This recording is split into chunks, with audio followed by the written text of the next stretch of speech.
Okay, 3 more minutes.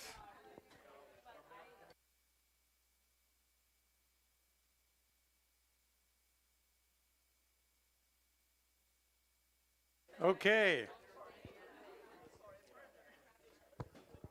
So before we start, I want to, since this is the last class, and some of you guys, there's been a group of people here who has made this possible. I've actually done very little work. I just kind of show up and speak, but there's a group of people who've brought the food, brought the water, set this up, done everything, and I want to thank Robin and John and their daughter who have done all the background work here, made it happen. It was such a joy for me to work with them because I just show up and teach and everything would get done in the background and because often, you know, when you teach, you're like, oh, will everything be in place? And they've just been amazing. So I want to, again, thank them all so much. This has been such a privilege to work with you guys, such an honor to work with you guys, such great servants of the Lord. This has been something that Robin had on her heart for a long time, so she's really done a lot of work. And, you know, so every time there's food, it's either them. In the past, it was Richard, but they've been bringing the food and the water and setting up the table. Sometimes I'd come here and everything would be set up, and it was just the three of them. That set it all up. I'm like, wow, why'd you guys wait? You know, so I just want to thank the Lord for them, and you guys should make sure you thank Him as you leave. So the second thing is, this is the last class, and one of the things that some of you may not know is that we are actually leaving the area. We're going to move to another state. Part of the problem was I have not been able to find a job because every time I go interview, they look up my background, and I'm so active that we think that they're eliminating me. Because I'd interview, I'd go up to the VP level of big companies, and I'd talk to the VPs, and they'll like, yeah, we have to make a position for you, or they'll say things like that. And then a few days later, suddenly they'll be, thank you, we're going to move on without you. So they obviously looked me up, and I'm kind of out there. I'm doing a lot of stuff. So having said that, this week, actually, Mary Catherine, in the box in the back are a bunch of VAC flyers. There is an event coming this Saturday that we'd like you all to show up to. It's this movie that we're going to show, which is a very startling. So one of the things, and so the plan of the Marxists is very insidious. And I do a talk, you know, some of you know I'm with this ministry called Every Black Life Matters, which is the alternative to BLM.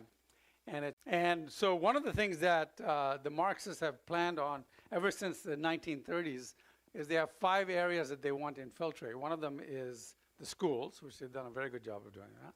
The second one is the universities, which you've seen they've been very successful at, right? There are more Marxists in universities than anywhere else in the world. As Dinesh D'Souza says, there are more Marxists in American universities than there exist in the entire world. So, you know, because there are only a few Marxists in China. The rest of them are just pure slaves of the Marxists. They don't believe it. They're just stuck in that system. So that's the universities. The third one is into the economic system, and that you'll see the socialization of everything. The whole program system, welfare system was a Marxist plan all along, and things like that. You'll see all that. The fourth one is basically to start a sort of break down the civilization. And one of the ways they want to do that is by starting a race war. And so that's why they've introduced something called critical race theory, which pits people of color against people of different colors, right? And so that's the third one. But the fifth one is this, and I'll let the video introduce it. So, oops, here we go. Oh, somebody's got to click it on there. I don't know if I've got the... Oh, there, whoops, what happened? Yeah, there we go. And let's try that one more time. What happened to the church? To the living, powerful, transformative, nation-shaking Christianity? What they're trying to do is completely demolish Western civilization and then to rebuild it in a just society. How do you break down American Christianity?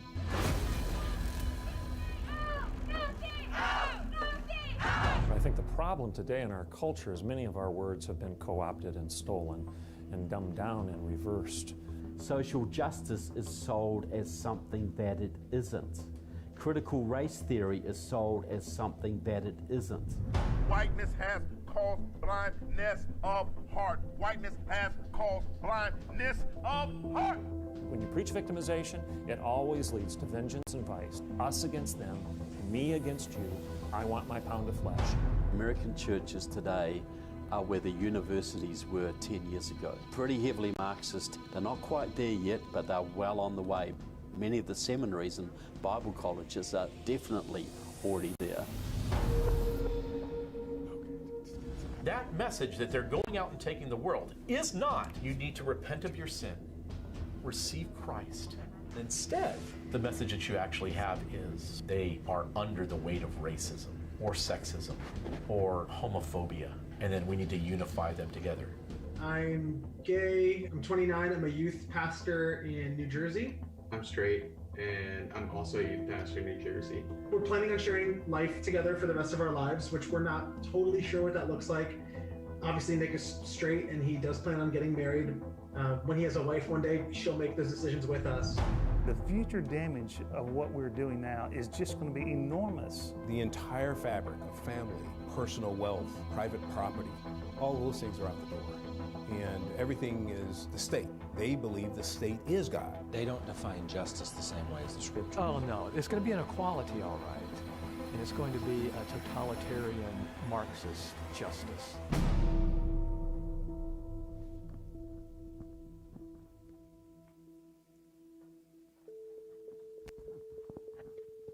So the movie is ready, it's done, and the main speaker that you saw, Trevor Loudon, will be our speaker on Saturday.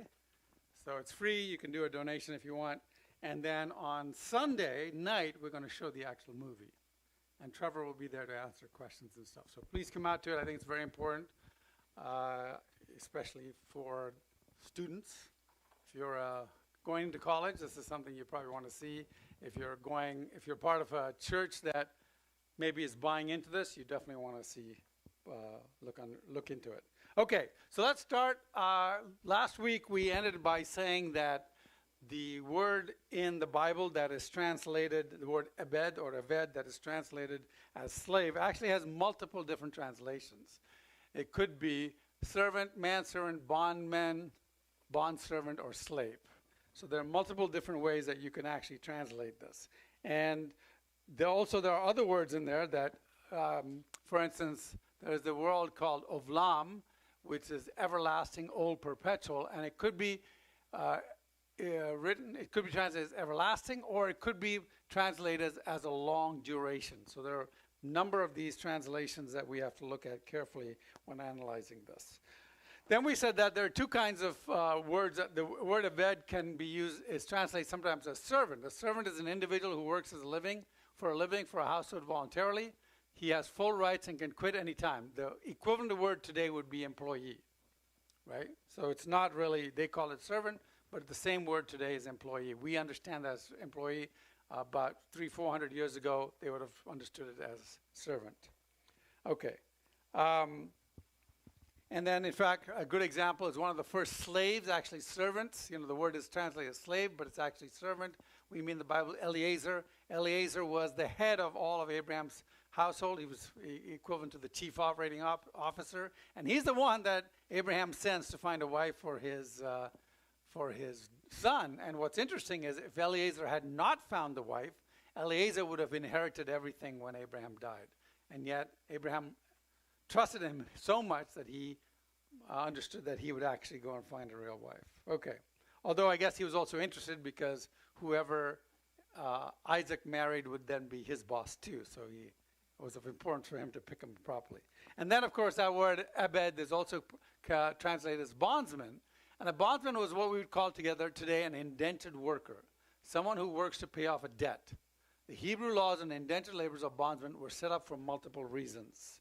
And the reason was, it was a way of allowing people to borrow money and pay it back without being able to declare bankruptcy. Then you had to pay it back one way or the other. And one way you paid it back is that you had a debt, right? a promissory note, and that promissory note would be paid off by your labor. So you would have to work for it, and in most cases you would have to work for the person who you owed the money to. So if you owed, $10 million to somebody, you would actually have to work for him till you returned the $10 million. Now, it didn't mean that you were working individually in the fields. You could be working as his main, the chief of all his operations in many cases, right? So there are many different ways that they would have to pay it back. Okay, and then finally there was the word slave, which is ebed is translated slave, and this is someone who is forcibly kidnapped and forcibly made to serve others with no payment or returns. The individual had no rights, could be killed at will, and can be sold and kept as property. This is the kind of slavery we saw in ancient Rome and in the United States. And this is completely forbidden under the Mosaic law. The Jews were not, the Hebrews were not allowed to owe any slaves, as I will show you with a verse in a few minutes. Okay, so in the King James Version, ebed is translated as a slave. Okay, but anyway, so in the Geneva Bible, the word slave only appears once, 59:9. So when Joseph was sold as a slave. So he really was sold as a slave because he had no rights and he was kidnapped. So it's accurate in those translations. But every time ebed in those translations are translated as bondsman or bondservant. So the King James and most translators in that time got it right. How did they? So remember, when we started this, I gave you a whole bunch of passages that said, "Oh, slaves are allowed in the Bible." Well, how did they translate that? Remember Leviticus 25:44. Both thy bondmen and thy bondmaids, which thou shalt have, shall be of the heathen that are round about you. Of them shall ye buy bondmen, bondmaids. So what you're saying is that, look, if you want to have somebody work for you, you can take a note of this promissory, this indentured labor. So you'd go to somebody and say, I see you've got a good worker there. I'm willing to pay you what he owes you because I'm going to take a chance that he's going to do the work for me. Okay? So it's basically you're borrowing the note. You're borrowing the debt. Today you buy debt, you borrow debt all the time. Right? So that's how it's translated in Leviticus 24:54. Yet the atheists will say, both thy slaves and their slave women. Right? It's like, no, you're getting the wrong translation. But it wasn't until later when you get to the New Living Bible, the NASB and the NIV, that they now start translating it as slave instead of bondsman. Now, I don't know why they decided to do that, but for most of history, right, until like the 1900s, it's translated correctly. And then suddenly in the 1900s, they start translating as the word slave because they think, oh, we don't know what a bondsman is, maybe. I don't know. But it was obviously correct for most of history. And so when the atheists read this, they don't do any study on it. They just kind of assume, oh, it means slavery. Now, I told you that in the Bible, it was slavery that we think of was banned. And here's the verse, Exodus 21:16. Anyone who kidnaps another and either sells him or still has him when he's caught must be put to death. So the punishment for capturing a slave was what? Death. Simply death. And it was banned. Okay. And then this is repeated in King James Version, 1 Timothy 1:8-11. It says, for warmongers, for them that defile themselves with mankind, for men stealers, for liars, perjured person. So basically saying these are all the things that is not allowed. You're not allowed to be men stealers or warmongers or defile themselves with mankind or liars or perjured persons. Right? So over and over again, the Bible says you can't steal somebody. Our understanding of a slave is quite simply there. Okay. Now, so then the question is, did the Jews have slaves of the kind the U.S. have? And if you look through the history of the Jews, or not the Jews, of the Israelites, during the period right after the Torah, that's the age of that's when the Torah was written. So that's the age of the judges. Remember, the Torah was the book of Moses. So after Moses finished it about the time he died, and then Joshua comes up, and then we have the judges, right? So during the time of the judges, there's no historical evidence of the Israelites owing any slaves at all. So the folks closest to the writing of the law understood that the law abolished slavery. Even prisoners of war were not held as private slaves. They were, however, held as prisoners of the state by the government. So you would have seen some prisoners being forced to work, but they would only be able to work for the government. They were not allowed to work for individuals. Now, if the government was corrupt, sure, I'm sure there would have been some corruption going there. Okay? So there's no indication that the people of Israel thought slavery, as we know, was allowed it. Okay. Now, somebody came up to me and says, well, how come God didn't re-emphasize it in Leviticus? How come we don't hear this more and more and clarifying that slaves were really bondspeople? Well, parts of Exodus, Leviticus, and Deuteronomy are simply case law binding on itself. You were all expected to know the law. You were taught the law as a kid. You weren't going to repeat yourself 5 times, right? It's obviously this is said once, that's enough. Why would we repeat it, right? So if you read one of our laws, they don't reiterate what is already law, they just add to it. So if you look at our laws today, they'll say refer to section 25, right? They don't repeat the whole law again, so it's pretty straightforward. Okay, now let's understand about foreigners, because this is important. You'll see a bunch of there where foreigners could actually be taken as bondsmen and they were treated differently. If you were a foreigner, you were not allowed to own any land in Israel. You were only allowed to what? Rent land. Now, why is that the case? Because remember what we said. Why was the law given in ancient times for the Jews? Why were the Jews not allowed to intermarry, or why were they supposed to do all these ceremonial things? Anybody remember? Why were they not allowed to do all that stuff? Why did they have to stay pure? Pardon? Because they had to be connected to the line of Jesus. So for the prophecies of Jesus to come true, the tribe of Judah had to be intact. And notice that's pretty much the only tribe that is intact in the Bible, right? The tribe of Judah. And they're called the Jews, right?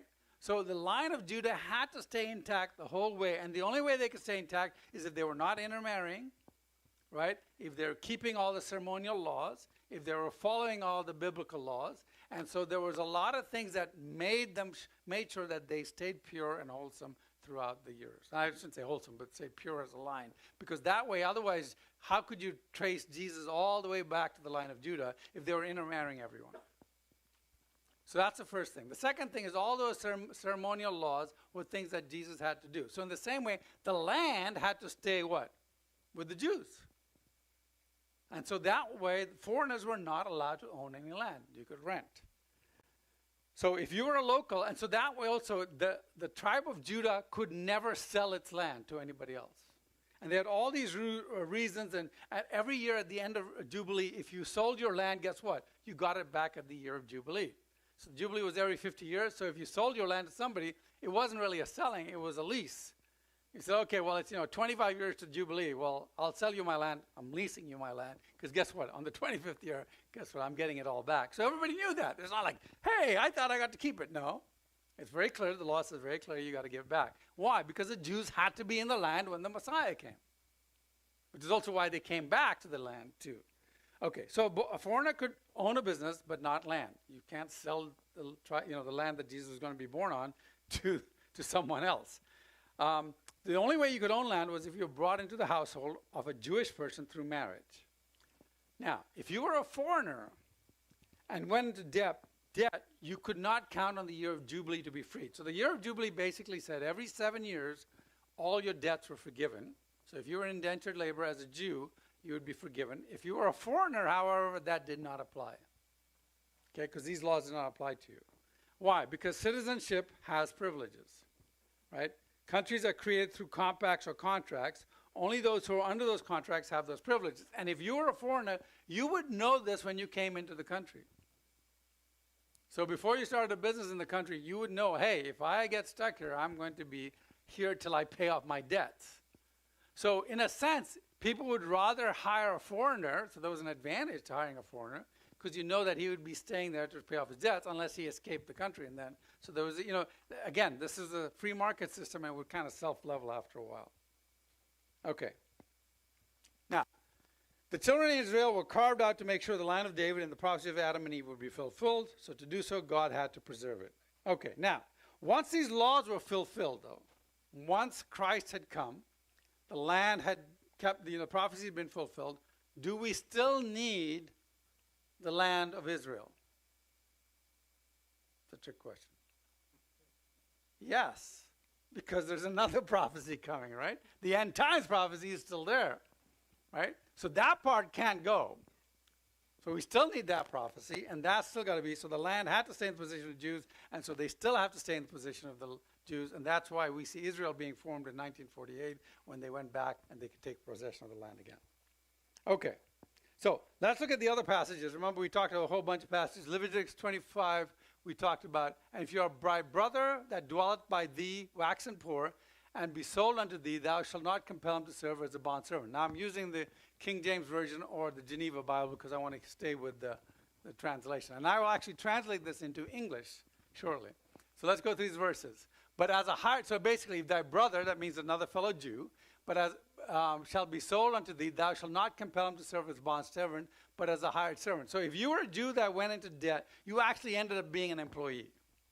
Right? So you had certain privileges that were different. But as a hired servant and as a sojourner, he shall be with thee and shall be served thee unto the year of Jubilee. What happened in the year of Jubilee?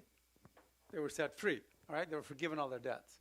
And therefore, actually, what would happen is you would not lend a Jew more than you think that he could pay till the end of Jubilee. Because you're like, I'm 5 years from Jubilee. You're not borrowing more than $50 from me. Right? Okay.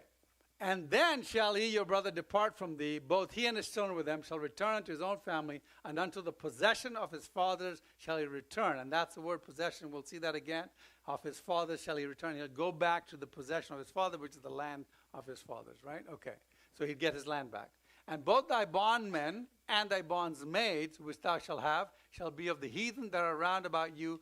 Of them shall he acquire bondsmen and bondsmaid he return. So basically what it's saying, and it's really hard to understand because the old English, but it's basically saying you can get bondsmen that are not from your, that are not Israelites, right? You can get from the heathen that are around you, okay?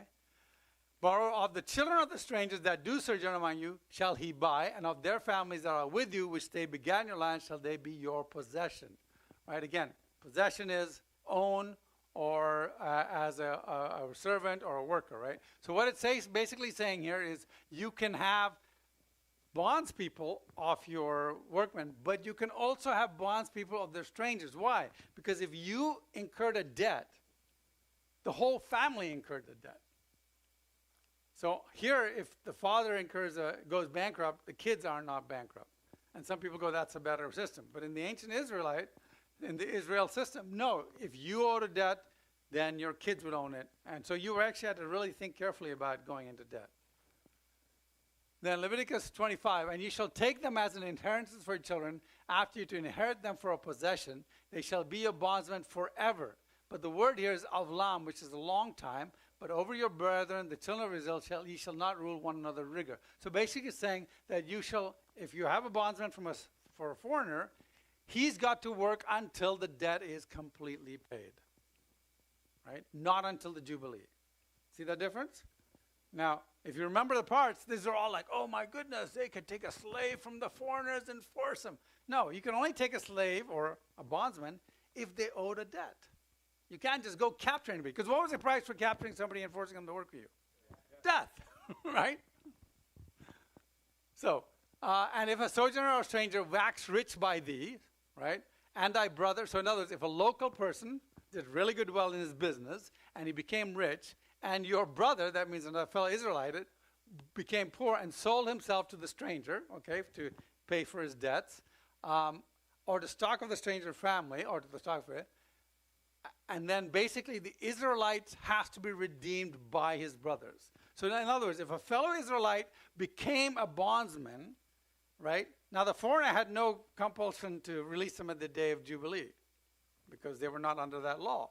What it meant, what it is saying is that all the fellow Israelites should go and free him. And we'll talk about this when I go. So let's go through this in modern day English. Okay, here's how it goes.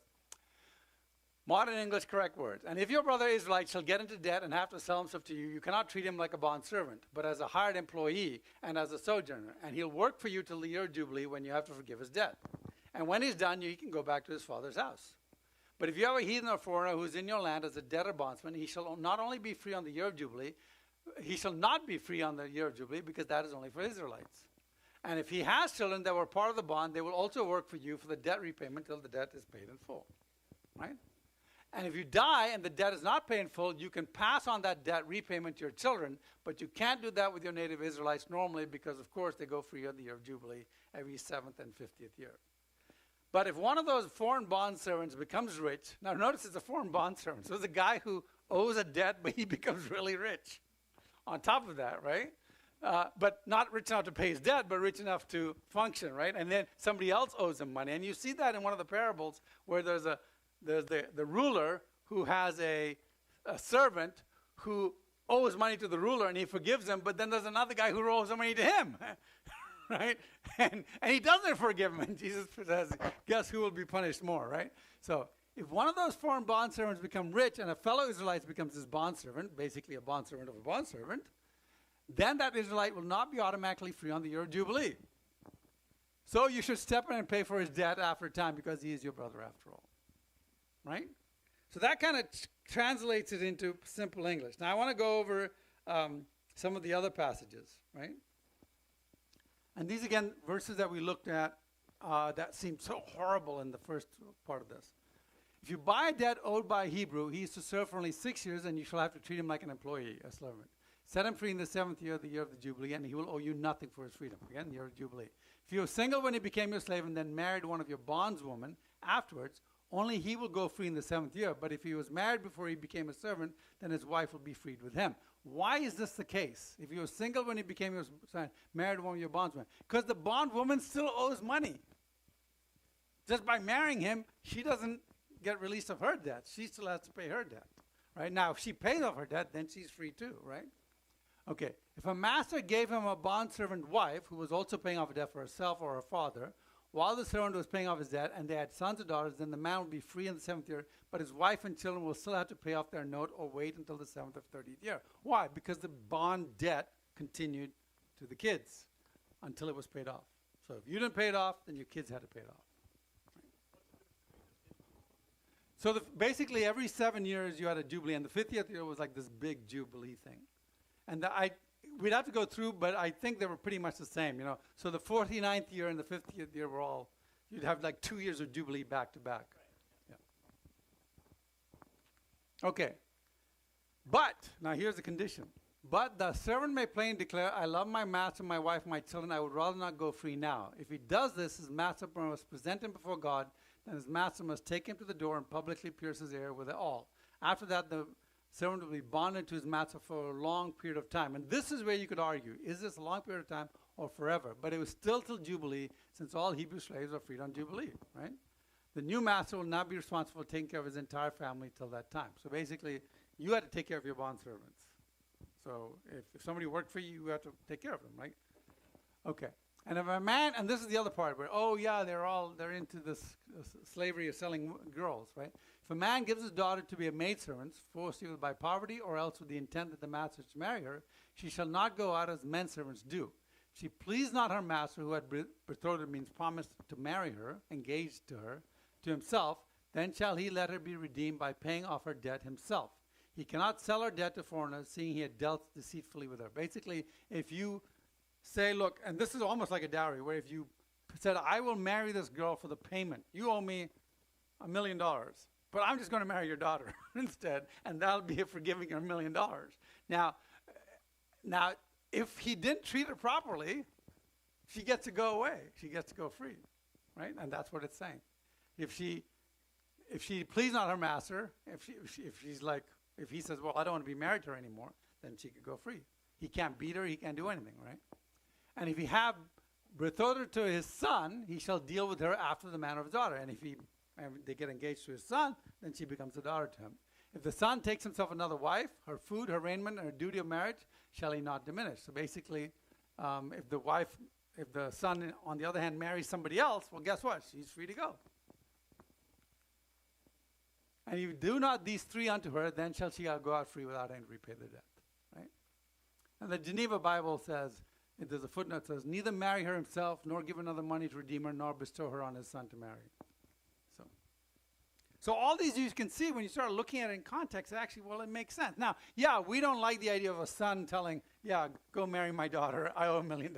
You can marry my daughter. We don't like that idea because culturally that's not acceptable, because we think people should fall in love and get married. But that concept of falling in love and getting married is a modern day concept, right? I come from India, where most marriages are, the parents set it up, right?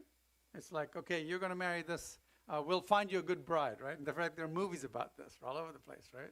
Where they have matchmakers and they find someone. I mean, if you look at Fiddler on the Roof, right? There's a matchmaker. You just marry. Oh, you want to marry the butcher? Yeah, good. No, I want to marry the school teacher. Oh, the tailor. The tailor. He's poor. You can't marry the tailor, right?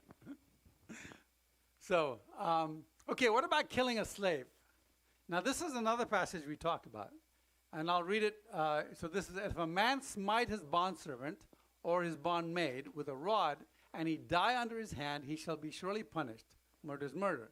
But if he continue a day or 2 days, he shall not be punished, for he is his money. So this is like, wait, you can kill a slave and not get punished? So let's look at this carefully. The idea is quite simple. If the master killed his servant, the master was executed, right? If you kill somebody, that's murder. But if the servant, so let's say, now one of the problems with having a slave is like, they're like, I'm just going to dilly-dally until the year of Jubilee and not do any work. He goes, no. There's some consequences, and usually they would beat them or they would punish them or something, because you've got to pay, you've got to do your work, you've got to do your year's work. So we don't like that thought, but the idea is you owe money and you can get out of it. But let's say you beat the guy and he died immediately, well then, you're going to go get executed as the master. But on the other hand, let's say you beat the guy and he is sick for a couple of days and he doesn't die, or he dies days later, then you can tell that that wasn't the intent. You didn't really intend to kill him. You were just punishing him, and you punished him too hard, right? Now, here's the problem. Let's say somebody owes you $50,000 and you beat him, right? And he can't work. Are you going to get your $50,000? No, this is your money. Right? You're going to treat it. I always like to think of it as a contract with the NFL, and let's say the 49ers has a contract with a player, right? Now we can't beat them, but the 49ers are like, we've got a contract with them for $3 million. If he gets hurt, we lose our money. He doesn't have to pay us back. So they're going to treat that person like a very valuable commodity. But there are times when they're going to say, hey, you better stop drinking and coming to practice. If you don't come to this, we're going to punish you this, we're going to do this, we're going to do that. So in the older days, it was a bit more severe, but the idea is basically the same. We're going to organize and try to make sure that you deliver the good, deliver the labor that you've promised, right? Now, we have a problem with beating employees. I think it's horrific. You can't go around beating people, but this, in a sense, is a cultural issue, right? Because they did believe in beating people when they were refused. I mean, I went to a Catholic school, okay? And we had a father, his name was Father Grumini. We used to call him Father Gruminer every day.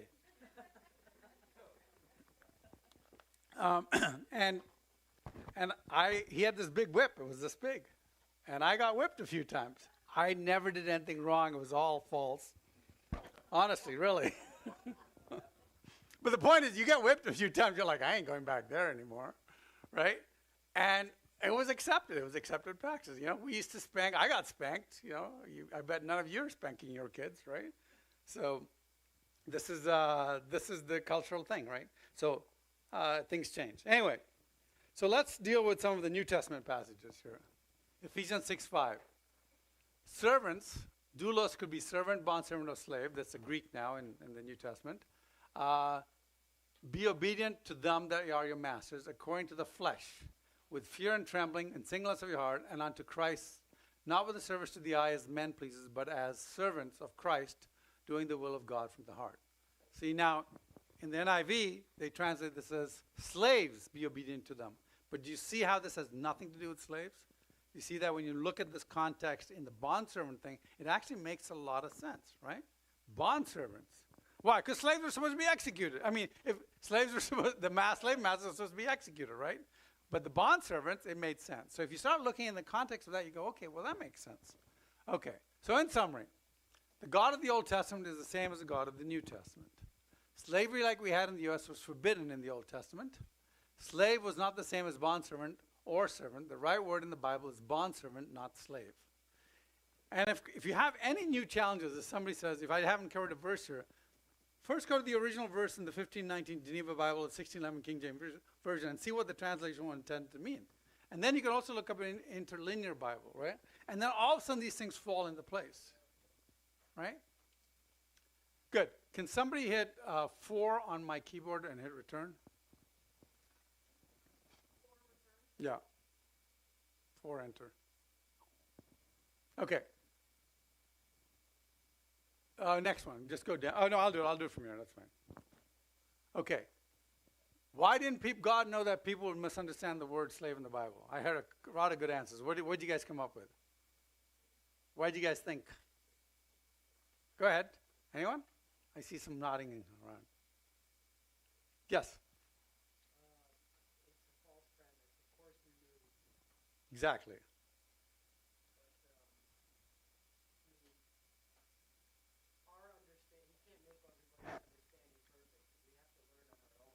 Yes. You can't just throw something out there and say, well, I didn't understand it, and so therefore God is wrong. We've got to study it. So when atheists come up and say, well, what's going on here? Well, did you study the passage? And also you can't say, we're talking about let's say the Old Testament was written in the 1500s, right? We're talking about all the way till the 1900s. For the 99% of human history, we understood the word correctly. And you're complaining? Because you didn't do any research on it, right? So are Christians bending over backwards? No, we're not. Why do Christians have to work so hard to clear up the confusion? Because you're an idiot. That's why. Right? Do some work. Study it. Right? Why didn't they just clarify it in the past? They did. Or couldn't God have ensured the translator didn't make this mistake? Typo there. Well, that's kind of neither here nor there, right? What's he going to do? Control everybody, right? Is the translation divine?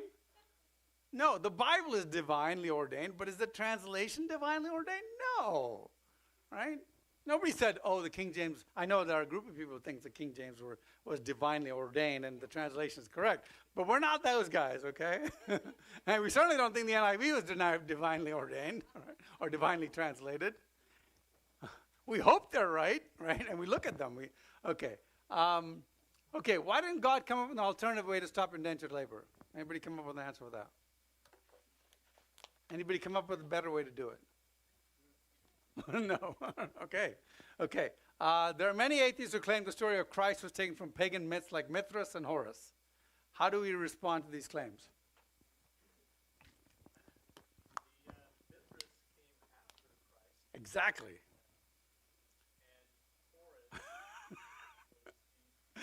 So this is, as usual, this is a trick question. My daughter has the answer. Hit, go down to the end. Hit like 95 or something. That shows you how many slides we usually go through. Okay, go to 80. 80, return. Or just scroll down. You'll see it right at the bottom. By the way, when you encounter folks, no, just hit 80, return.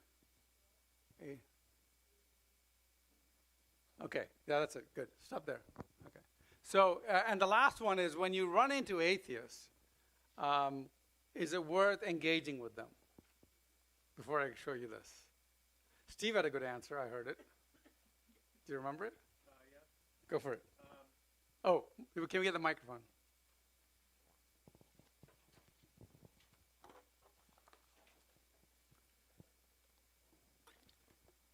And I also liked your answer of the line. Could you also, the line? How you drew the line? Well, I think it is good to engage with them, but the main reason is to leave them with something to think about. And so I usually, when it gets to that point with someone, I ask them the question, if you, at some point in time, if you came to realize that this is really all true, would you then be willing to follow Christ? And a lot of times I actually have gotten the answer, well, no, I was still exactly. It's kind of like now they have to deal with that. They have to go away and deal with the fact that they have just said that even if it was true, I still wouldn't.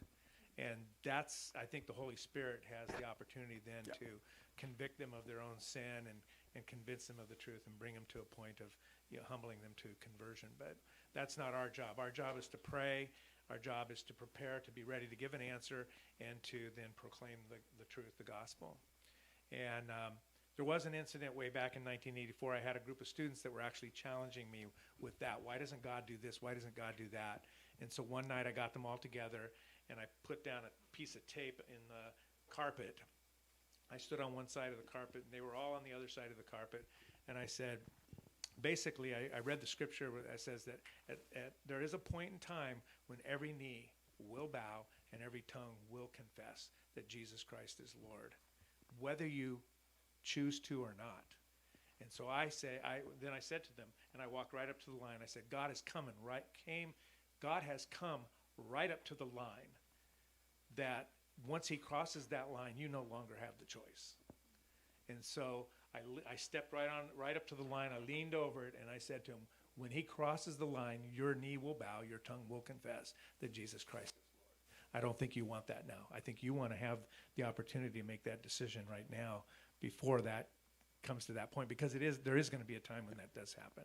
Yeah. I love the answer. I was listening, and I thought it was a great answer, yeah. So just remember that, too, whenever you engage with people.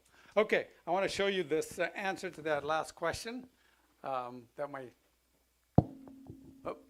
So, Atheist Challenge, you'll see, and I thought this was fun because it's all part of this. You're going to get thrown with all these things, and it's another one of those kiddie atheist things. You're going to see these memes all over the place. The guys who put up these memes have done no research whatsoever. So here's the video. And this is one of my favorite. By the way, you should go to this website. It's called Lutheran Satire. It's a great website, got lots of good stuff.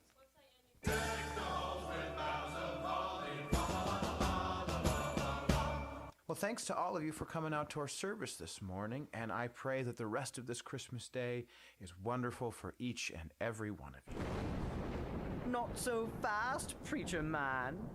Behold, it is I, Horus, Egyptian god of the sun, and while you all believe that you've been celebrating the birth of your Lord Jesus, you've really been celebrating the birth of me. For you see, thousands of years before your Jesus came around, I, Horus, was born on December 25th. I, Horus, was born of a virgin. I, Horus, was baptized by a man called Inot the baptizer, was crucified and was resurrected 3 days later. So you see, your Jesus is nothing more than plagiarized poppycock, and I, Horus, have come to feast upon the sorrow of you foolish Christians. Yeah, none of the stuff you just said is true. Yes, it is. No, there's no reference in Egyptian mythology to Horus being crucified or resurrected 3 days later. There's no documentation anywhere for the existence of a figure named Inot the Baptizer. Horus, his mother, was not a virgin woman, but the goddess Isis, and there is no specific date anywhere tied to the birth of Horus. I'm pretty sure there is. Actually, no. All of these claims and many others indicating that early Christians yoinked the mythology of Horus and stuck it on top of Jesus were all completely made up by Gerald Massey, a 19th century cuckoo banana-bird self-taught Egyptologist who never provided the slightest shred of evidence for any of these claims and who was laughed out of the room by every serious Egyptologist on the planet. So thank you very much for your attempt to ruin our celebration of Christ's birth, but I'm afraid we're all still having a very Merry Christmas, Horus. Horus? Did I say my name was Horus? No. What I meant to say was, behold, it is I, Mithras, Roman cultic god of the something, and while you all believe that you've been celebrating the birth of Jesus, you've really been celebrating the birth of me. For you see, I, Mithras, was born of a virgin. I, Mithras, had 12 disciples, and I, Mithras, gave those disciples a meal consisting of my body and my blood. Sound familiar, Christian dummies? Actually, Mithras was born from a rock, not of a virgin. He had 2 companions, not 12 disciples, and the Mithraic meal was one he shared with the sun god, where they feasted not on his own flesh, but on the flesh of a bull. But even if those claims were true, Christians were already confessing the virgin birth, recognizing the 12 apostles, and celebrating the Lord's Supper before they ever encountered any Mithraic cults. So I'm afraid that you've taken neither the holly nor the jolly out of our Christmas, Mithras. Oh, you must have misheard me. I'm not Mithras. I'm, Quetzalcoatl, Aztec god of the wind. And while you all think that you've been... No Christian on the face of the planet ever heard of Quetzalcoatl until the 16th century. Well, then I'm Balder, Norse god of the... There were 193 popes before Balder's mythology was actually written down. Then I'm Horus, Egyptian god of the sun. You already did that one.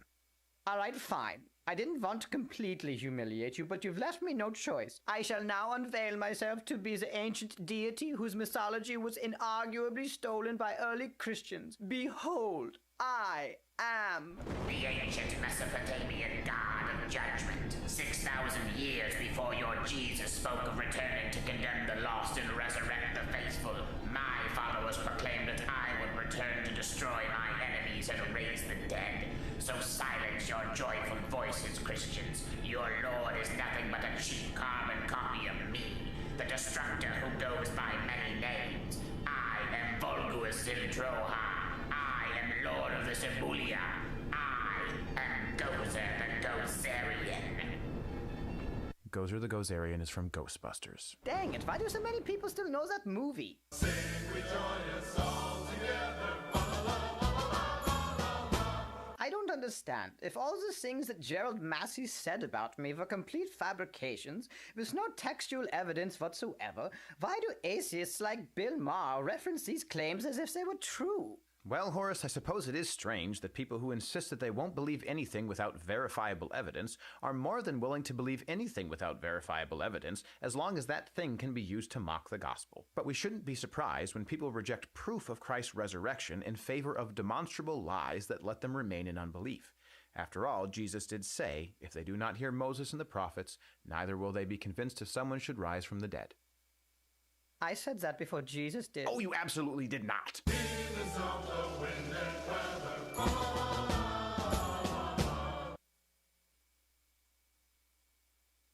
Notice that their motto is teaching the faith by making fun of stuff. My kids can recite that from memory. And there's a bunch of those. There's another one that's really good. It's called St. Patrick's Bad Analogies of the Trinity. It's a great one if you want to understand how to respond to the different types. You know, people say the Trinity is like water and water vapor and ice. And then they go, Patrick. Anyway, it's a fun one. You definitely want to watch that. Okay, this is our last class. We have a little bit of bad news, and we are leaving the area. We are going to Idaho, as we mentioned. I think I mentioned that, right? So this is the actual last class. There is a church that I'm talking to that we may, we're going to see if we can do maybe a one-day event and do a few of these classes, repeat some of the older classes again, because there are a bunch of people who've asked about that. But barring that, the mailing list will still be active. I'm going to work with a couple of local apologists and see if I can help them in their ministry. There's a guy named Gino that has a pretty good ministry here. So we'll be working with them. But meanwhile, I'll be sending you stuff by email and all that, so you'll still get it. So stay on our email list. It won't be as often, but you'll still get it. So anyway, so with that, any questions? There was a question back there I wanted to answer. Why don't you ask your question? Can you get the mic? I think it's a very good question, and I want to answer it in detail. I just kind of said, no, don't worry about it. And there could be a question about anything, and so this is a question about politics. What do you think about the May 22nd Geneva WHO vote? Okay, so you want to explain the background of it? Or you want me to? Okay, so the idea here is, and I haven't spent too much time on it, but the idea here is that our representatives at the World Health Organization, which is the United Nations, are going to vote to be subject to the laws of the United Nations and the World Health Organization when it comes to pandemics and things like that. My answer is this is absolutely useless nonsense. Let them do what they want. We are not going to be subject to that because our Constitution very clearly says that we are never going to be subject to another ruling body, right? So the danger is, can people in leadership then obey and act likewise? Well, I don't think they can, because there will be 1,001 lawsuits against them, right? And this brings up the issue. A lot of people think the end is nigh. the end of the universe is coming and all that. It may be so, but I don't think that if we as Christians were to stand up and step up, I don't think we have much to worry about our nation yet. States, yes, right? There are states that are going to go under. But as long as that there are states with men of conscience, like Governor DeSantis in Florida and other states like that, I think we have actually nothing to fear. And part of that reason why I think we have nothing to fear, and I've said this before, is that if we take all the armies of America, right, all the different armed forces of America, there are probably 1 million people in those armed forces. And if we assign them 2 weapons apiece, not talking about the big guns, but the 2 weapons, or maybe 3 weapons apiece, we're talking about 3 million weapons in them. Let's say now we go through all the armies of the world. If we sum up all the arms of all the armies of the world, we're talking about maybe 30 million or 40 million weapons. Americans individually own 400 million pieces of armor. Okay? We are not losing this battle if we stand, okay? This is a battle we must want to lose if we want to lose, right? There is no nation that can invade us from outside. Now, yes, a nuclear war or something, but they will never be able to take our ground, right? So here's the second part. As long as we have states like the red states, there might come a time when we have to secede from the rest of the country. That may come. And then people say, well, the last time we tried it, it didn't work. Well, the last time we tried it, they tried it, the South tried it, it didn't work because the South was failing financially. The South was falling apart, right? They depend on slave labor, and slave labor is just not an efficient, I mean, and if you calculate just the financially, if you had, let's say you had 40 slaves, you would have 10 men to keep them in shape and whip them and force them to work. Do you think 40 slaves will do as much work when they don't want to work? But if you got 10 men who were free contractors, they would do far more work than those 40 slaves, and you don't have to have a whole ecosystem to capture slaves and return them and all that. All this wasted. Economically, it made much more sense to hire somebody and pay them for their wages. And that's why the North was doing so well, because they didn't have slavery. Economically, they were very powerful. So that's number one. Secondly, let's say we get together, and let's say a group of the red states get together, and they do a new Declaration of Independence. Who are the blue states going to send to fight us?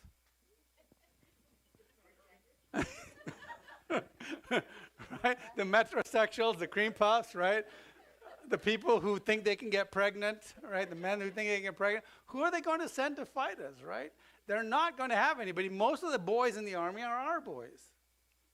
And where are all the missiles? They're in Oklahoma and Kansas and Montana. They're not in San Jose, right? This is not a battle they can win. If anything, they'll say, please don't hurt us when you leave. Now, the toughest part of this, if it happens, and I hope it doesn't happen, I hope we can turn this country around in 2022. It's very important you vote. Even if you're in California, you still should vote because that's very important. But in 2022, we will get back the Senate and the House. So a lot of things will change. We can't pass new laws, but we can stop a lot of stupidity from going on. So I'm not worried about that. And in the same way, when that happens, they will pass laws to make sure that no treaty that they run into is observed or is honored. So I'm not as worried about. I'll tell you what I'm worried about. I'm worried about Christians. And I said this to a friend of mine. We were up in Sacramento a few weeks ago because they wanted to pass this bill called AB 2223. Right? And there were like 3,000 or 4,000 Christians up there. And AB 2223 says that if a baby is born, you cannot investigate its death if it dies of pregnancy-related or perinatal-related causes. The word perinatal basically says 28 days, between 7 to 28 days after it's born, a baby is perinatal. That means you could kill that baby up to 28 days after it's born, and nobody can investigate it. And if you do investigate it, you'd have a lawsuit. So no department's going to go after a baby that dies 7 days after it's born, 28 days after it's born. This is pure and simple sacrifice to Moloch, right? Right. Now here's my problem. I didn't see anybody in Sacramento from most of the churches in this region. Calvary was there. A few other churches were there. But where were all the other big churches? Not a word. Burn? They were hunkered down. Not a word. If that continues, then yes, this country will go down. And I was talking to a friend, I said, where was your church? It was the church I used to go to. I said, where were your people? I said, did you hear about it? He says, no, I didn't even know it existed. Why didn't you know it existed? And so that's the problem that we're going to have. And that's the issue that we have to deal with. So don't be afraid of the evil people doing. They're just going to do what they do. Be afraid of the good people not doing what they should do, right? That's why I wrote a book, Jesus is Involved in Politics. Why aren't you? Why isn't your church, right? and one of the lines in that book, I think, did I mention what I talk about in that book? I did last week, right? How almost all our laws that we consider good were brought about by Christians who got involved in politics. And now if the church backs off, it's just going to go back to Nazi Germany, right? The pagan rule. Okay, sorry, that was a heavy one. Maybe I should have done that to the end. Yes, right there. Samira. Why do you think that I guess it hasn't always been like this, but now, like you were saying, why do you think that the evil people now seem to fight for the evil much more than the good people do for the good? So you have to understand that this is not a now thing. The evil people have, in the past, fought a lot, right? I mean, if you go back to the Roman Empire, if you go back to Pagan. But then once the church started ascending, then a lot of that was slowly over time. All those laws were changed over time. Now the problem is the church has gotten into this thing of, well, we shouldn't be involved in politics. The church understood its role in politics right from the beginning, and now they're being brainwashed into this. I will talk to pastors and I will say, you realize that you need to be involved in this, and they will nod their head, but then they won't do anything, right? So I think it's more that the evil people are always doing what they're doing. I think it's more that the church is not doing what they used to be doing, right? The main reason is the church. There's only one group of people to blame for what we are today. I mean, I can't go to an atheist and say it's your fault. Yeah. You know, right now, Roe v. Wade, they're all going out and they're trying to attack the justices, right, who are overthrowing Roe v. Wade, right? You know, I'm not surprised. I'm like, oh my gosh, can't believe they're doing that. Well, no, I believe they're doing that, right? What I can't believe is that there are policemen and there are people around that area that are not doing anything about it. They're not they should be besieging that mayor. They should be besieging the police. They're saying, what is going on? How come you're not standing in the line? How come you're not doing your job? We need to get you fired. We're going to take over. You don't like this? You're not going to take care of them? Okay, we're going to take over the mayoral position and we're going to replace you. We're going to fire your police chief and we're going to hire a new police chief, right? And that's what we should be doing. We should be so incensed, but we're not, right? But I don't think that, I expect them to do what they're doing, right? Remember, I grew up in Middle Eastern countries, right? I grew up in Yemen and Sudan, and you can see evil right there all the time, right? Back there. Hi, yeah. About the lesson today, you brought up a couple passages that seem to kind of contradict our modern notions of propriety and, morality, including the employee beating clause. Yeah. I'm curious. I wouldn't say morality. I would just see what we consider normal behavior. I think beating your employee is a little bit of a moral issue, but sure. So here's the problem. If you understand the system, now I don't because I've grown up in this culture, right? But if you understand the system, here's somebody who owes you money, right? He owes a debt to you. He can shirk that by not working for you. So how do you convince him to work? Right? That's fair. And it kind of leads into my question of how do we have the discernment to determine which of these values in the Bible are cultural values and which we should still adhere to? So there are moral values and there are immoral values, and that's not a cultural issue, right? So in fact, if you look at the Bible, if you look at the Old Testament, the Ten Commandments, you can break up all the laws in the Bible into 4 groups. One is the moral laws, and these are very clear. The Ten Commandments, moral law, right? And there are other commandments in there that are very clear moral. Then we have what we call the judicial laws. The judicial laws is the punishment for violating the moral laws. Now, for instance, in the Old Testament, the punishment for violating certain laws was death, right? Adultery was death. Today, we could say, well, no, that's kind of our culture has changed. That's a cultural thing. So the punishment is not a moral issue. The fact that it is punished is important. The way we punish it is not necessarily a moral issue. I don't think if we all get together and say tomorrow, yeah, somebody should be punished for adultery, we all have trouble with that. But if you go back into the past, they were like, yeah, well, that's what's needed, right? So I don't want to call judgment on that necessarily. I certainly wouldn't want it. But everything else, so we have the moral laws and we have so the real thing you're arguing about is those judicial laws, right? But the Bible kind of allows us to have our own judicial laws. It doesn't insist on that. Those are the laws for the Jews. Then we have the ceremonial laws. And this is, you got to do this, you got to do this, you got to wear this, you got to do that. And then the fourth one is, and those we have our own ceremonial laws, right? If you meet the president, you say, Mr. President, right? Or you don't. If you are in the army, you wear a certain type of clothes. Those are all ceremonial, and you salute a certain way. Those are all ceremonial things. We have ceremonial laws in our church, right? The Catholics do the sign of the cross, and there are all these other ceremonial things that they do. So those ceremonial laws, again, are not prescribed by the Bible. And the last one is the civil laws. For instance, here we have a minimum door height of 6 feet 8 inches, right? So you have to have all your doors out. If you have a balcony, the slats cannot be further than 4 inches apart. That's a civil law that we have. Well, the Jews had their own civil laws, right? And it makes sense for us to look at those civil laws and kind of borrow from that, but we would not say the Jewish law is our civil law. And for each of these things, there are different punishment. If you violate a civil law, you're not going to be executed. You're going to be fined, right? If you violate a different law, if you're a murderer, then you are going to be executed. So these are all things. So the real key is what is that moral law? And the moral law is a pretty self-explanatory. You look at it and it says, if you kill somebody, that's bad. If you commit adultery, that's bad. If you steal, that's bad. And you'll see most of those are in the Ten Commandments.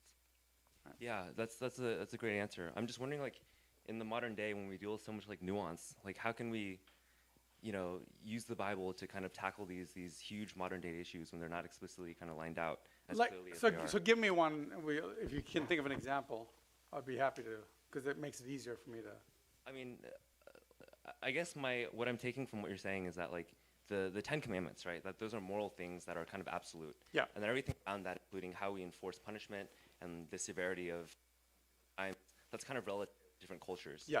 And so the large majority of issues that we deal with individual are much more dilute than these 10 laws. We don't deal with cases of murder every day. I deal with cases of can you do me a favor? Can you come sit here because our mic, I think the mic is not reaching there. Sure. Yeah, thanks. Because what you're saying is, say that again, the last part. Yeah, or sit right there, or anywhere. Yeah. I'll sit right there, yeah. Yeah, my question is, I feel like we deal with a lot of moral ambiguity, and I'm just wondering how we can use the Bible to navigate these issues. Yeah, but can you think of an example where you think there's a moral ambiguity? That way we can, if you could say this event. We talked about punishments where we think I understand that. But was there another example abortion I think is very clear, right? I mean. Homosexuality I think is very clear, right? So. See, that's exactly my question though. Is homosexuality one of the Ten Commandments? But it's in the law. So it's a moral law, it's in there, yeah. But how do we know which one of them are ones that we must adhere to today and which ones are cultural? Because if you look at throughout them, you'll see that these are very clearly, because that's definitely a moral issue, that's not a cultural issue. So here's how you determine the difference between, and I talk about this in the book, how do you determine if something is a sin or against the law? Anything that causes disease, death, destruction, right? Those are going to be sins.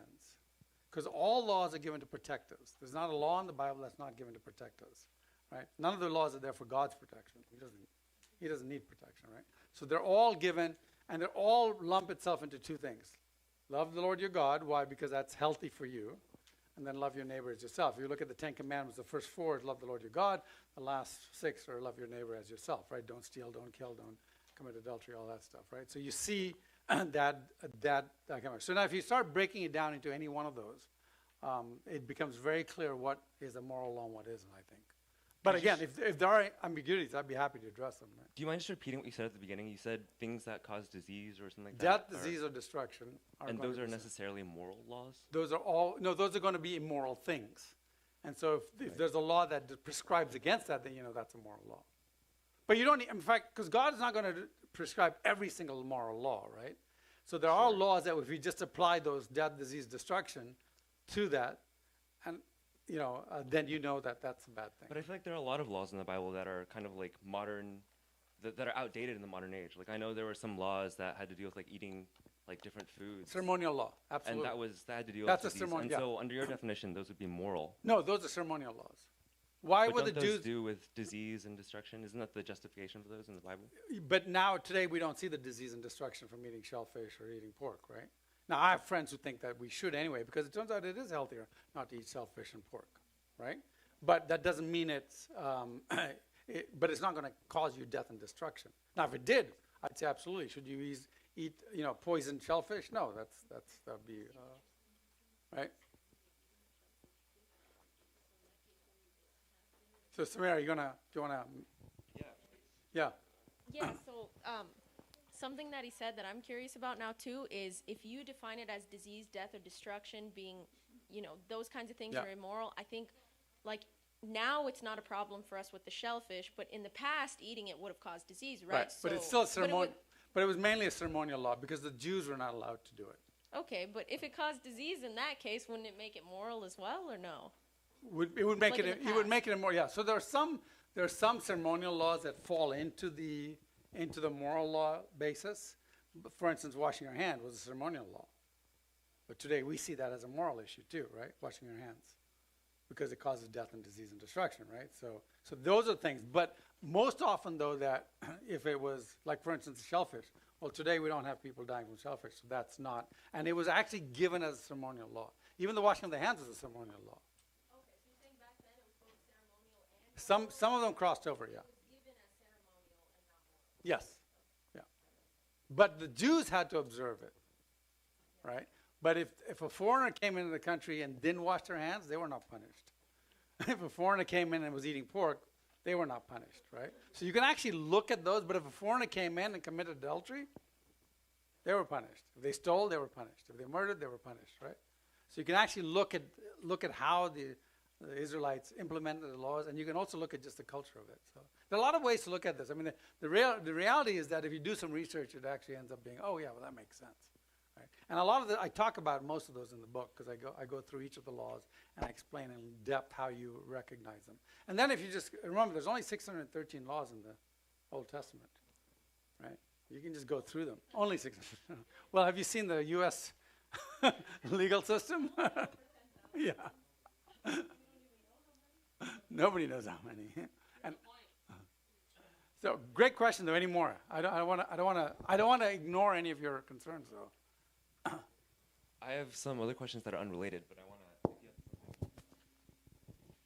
to. So, when we look in the Old Testament, right, we can see a clear image of nations being punished for their sins. Yeah.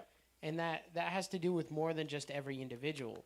Because you could be, for example, right, you could be Noah, but your country would still be 100 feet under the water. Right. So, to avoid this, basically what I'm asking is where do we draw the lines and take up arms against the sins of our nation? Because if they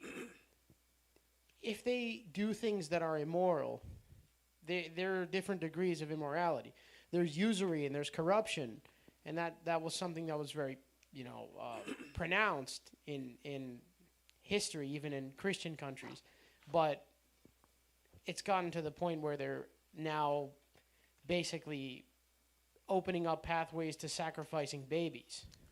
So at what point do we draw the line? There is no easy justification for vigilantism, right? There's nothing in the Bible that says you should go be a vigilante. you are supposed to obey the law at all times. So even in the Bible where people rejected the king and did something on their own, they were still obeying the law because that was the law was written by Moses, right? There's incidents of this guy going in and pegging somebody to the ground while he was committing adultery, right? So, but that was a very clear-cut case, but we're not supposed to do that. We're supposed to go in a country with a legal system. We're supposed to go through the legal system and affect the legal system. And my argument is there's no reason for us not to be involved in the legal system. In fact, there's probably more of us than there are of them, and we're letting that happen, right? So I don't see any basis for us to go bomb. No. I'm not talking about vigilantism in that sense. I'm talking about in a sense of like, right, David was a fugitive, right? He was not so much a vigilante, but a revolutionary in a sense, in the old sense. Like, kind of like Cyrus the Great with the empire he overthrew that was killing and enslaving people. I'm not talking about on an individual basis, but on a group basis. At what point do we draw the line in the sand, separate ourselves from you're talking about and take up arms? The new Declaration of Independence. Yeah. Yeah. So the way that we would do that is we'd have to do it the same way the Founding Fathers did. You get together and you drop a new Declaration of Independence. You let the people know this is what is going to happen, and this is why we're doing it. And you have remember the Declaration of Independence had when time comes to change our rulers, we have to give them an explanation. And he goes through the explanation. You've done this, you've done this, you've done this. So that would be, and remember, everybody who signed that Declaration of Independence and everybody who signed the Constitution were all representatives of their states or their colonies at the time, right? So it's a legal means. It's done in the proper manner. It's not a group of ragtag people going off and saying, and they had the authority of the people they represented, right? So. I see. Now, admittedly, when it came time for the war against the British, a third of the country was against the British, a third of the country didn't care, and a third of the country was for the British, right? So so we didn't have everybody on the right side, but the third that were against the British were the representatives of their states. They were the appointed representatives of their states. Right here. Oh, okay, yeah, we're back there and then we'll come back. So at no point are we saying it should just be this individual group of people going off and right? Pardon? Yes. Okay, I just want to read 1 Corinthians 6, and it says, all things are lawful for me, but all things are not helpful. All things are lawful for me, but I will not be brought under the power of any. Foods for the stomach, and stomach for the foods, but God will destroy both, it and them. Now the body is not meant for sexual immorality, but for the Lord, and the Lord for the body, and God both raised up the Lord, and will also raise us up by his power. And I think... we were talking about, homosexuality or, that kind of thing, and kind of equating that with, eating with dirty hands or eating shellfish and stuff like that. But I think there's a clear differentiation in this, especially when you read it in light of the New Testament, in which God takes sexual immorality seriously. And in my own family, I've seen it tear apart a marriage. I've seen it tear apart lives, and I don't see shellfish or not washing your hands tearing apart families or lives. Yeah, there's different levels. But sexual immorality, yeah. Pornography, and I mean, it could be heterosexual or homosexual. It's all the same. And when you think about it, two men wanting to, do something immoral with each other, of course, in America that's legal, but according to Christianity, it's not lawful. It's not kosher. It's not. God does not approve of that. Why? Because it opens up a Pandora's box of other things, whether it's be a man wanting to dress up or have a sex change or pedophilia or things that are coming down the pike. Sexual immorality is horrible. It's leading to the whole thing with abortions and stuff like that. It goes down a road that's not God's plan, and that's what we need to know, is that God has a plan, and anything that deviates from it is not what he desires for you, and that's sin. Right, and let me emphasize that it's not only that God has a plan, but God has designed us a certain way. And when we go against that design, that's when we have pain, suffering, and disease, right? So I think that's the point there. Yeah. So you had anybody else before we go back? Okay, I guess 2 more here and then we'll come back. Yeah, it's almost 9 right now, so if you guys need to leave, we're 15 minutes later than normal, so, but let's get right here. Hi. So a couple of meetings ago, you mentioned, you asked us if it was wrong to force our morality on others. I'm sorry? And you For- said yeah, yeah. Okay. force your morality on others. And you said that you would do a whole meeting on it, and I don't know if I missed it or something, but I was really looking forward to that. I just wanted to know what your opinion on it was. Oh, so, because were you here when you did the suicide statements? Yeah, Okay. I think so. Okay, so the answer is, when you say, if somebody says it's wrong to force your morality on somebody else, you turn and say, well, isn't that your morality, that it's wrong to force your morality on other people? Then aren't you forcing your morality on me? I just personally think that force is the wrong word in that sense. So the implication there is, if you think, but it is actually correct, because let's say I want to make abortion illegal. I am then forcing my morality on the people. Now, if the people say you can't force your morality on us, what are they going to do? They're going to make abortion legal, which now forces abortion on me and everybody else, right? I mean, so there's a lot of these. And what is the problem with abortion? Is abortion kills a human being. So what they're doing is they are forcing the morality on me, and they're making it legal for me and legal. So force sounds like, well, yeah, if we're having a conversation, you're not really forcing your morality on me. But what is the end result? When you say force your morality, what you're saying is legislating, right? I'm imposing and you're legislating. So you're going to legislate it back on me. So either I legislate this or legislate that. So the answer has always been yes, somebody's morality is going to be forced on other people. And then we ask, well, what is the answer? Is it, do I force your morality or my morality, Mother Teresa's morality or Hitler's morality? And remember, the answer is nobody's morality should be forced on anybody except the morality of the Almighty God, the objective morality of the objective moral authority, because he's the only one who has the authority to say this is right and this is wrong. And then I don't know if you were here in the class when we talked about, but God doesn't just say this is right and this is wrong. It comes out of his nature. He doesn't arbitrarily decide if something is good or bad. It is good or bad based on his nature, and his nature is good. And we proved then, I don't know if you're here for that one, where we showed that God has to be good to exist. Like a bad God that kind makes of. sense. I also have a second question. Sure, please. On the topic of like things that are said that are bad from the Bible because of like death, disease, and destruction. Yeah. How does homosexuality fit into that? Sorry, that's well, like I'm leaving the state so they can't come burn down my house. If you look at the studies of it, men who live, so there are men who are gay, but they're celibate. But if you practice the lifestyle, and I have a friend who's ex-gay. In fact, you should have come talk. Jim Doman was here a month ago, and he talked about that. He's ex-gay, or former homosexual, as he calls himself. The median age of death for homosexual men is almost 17 years shorter than the median age of people who don't practice that lifestyle. Is that like from disease, like sexually transmitted diseases? Everything, disease, mainly disease, but there's a bunch of other things too. Because you could use the argument that straight couples can also get sexually transmitted but they disease. don't die at that rate. Now, but what's true. interesting is, and this is you got a great point right there.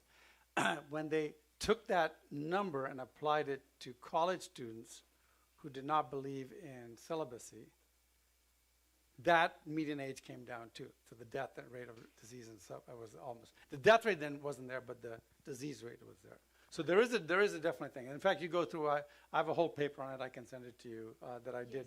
I used to teach. In fact, we were going to, if we'd done another session here, we were going to invite my friend, and he would actually teach, talks about his lifestyle. It was very interesting because when I talked to him, I didn't know that he was gay when I taught the class in his group. And then afterwards he came up and he said, I'm ex-gay, and I just want to tell you this is the first time I've heard anyone preach about this, and you're right on this, you're right on this, you're right on this, you're right on this. I'm like, wow, because it's always great when you actually have somebody confirm that. And so, but then he said, but I have one problem with you. In your talk, you said the average gay man will have 90 partners in their lifetime. He says, that's impossible. There's no way that can be. I said, well, really? I said, okay, maybe I have to redo my thing. I said, but how many did you have? And he starts counting, and his eyes go like, he goes, I would have, if I had done, because he was basically, he says, I'm averaging 3 to 4 partners a year, different partners a year. He says, if I had lived 30 years, I would already be at 120. And he said, and then he said, you know, you have to understand how horrible it is. Because he said, I had 3 people try to kill me. I said, why? Were these lovers? He says, yeah, 1 was a lover, and 2 were lovers of my new lover, you know, kind of thing. It's just like, you know, it's just, and he started going down through all these things, and, you know, it's kind of a, so these are not people that you should mock. These are people you should love. And then the thing he said, I said, well, how did you become a Christian? He said, I didn't become a Christian because somebody told me homosexuality is wrong. I became a Christian because somebody loved me and preached the gospel to me and was my friend. Right? So that's the thing is you don't, I always tell people, look, if you have a friend that you care about and they know you care about them, then you can say, look, you're practicing this is dangerous. But if you go to somebody on the street and say, hey, you know, you're going to die 17 years earlier, they're not going to listen to you. They're going to hate you for that. Right? You haven't earned their respect yet, right?